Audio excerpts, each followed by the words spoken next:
مرد عورتوں پر حاکم ہیں، اس لیے کہ اللہ نے بعض کو بعض سے افضل بنایا ہے، اور اس لیے بھی کہ مرد اپنا مال خرچ کرتے ہیں۔ تو جو نیک بیویاں ہیں وہ فرمانبردار ہوتی ہیں،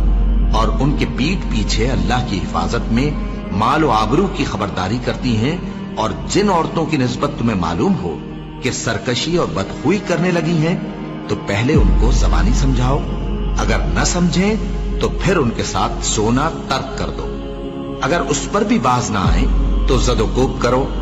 پھر اگر تمہارا کہنا مان لیں تو پھر ان کو ایذا دینے کا کوئی بہانہ مت ڈھونڈو،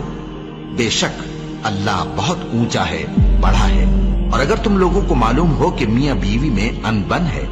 تو ایک منصف مرد کے خاندان میں سے اور ایک منصف عورت کے خاندان میں سے مقرر کرو، وہ اگر صلح کرا دینی چاہیں گے تو اللہ ان میں موافقت پیدا کر دے گا۔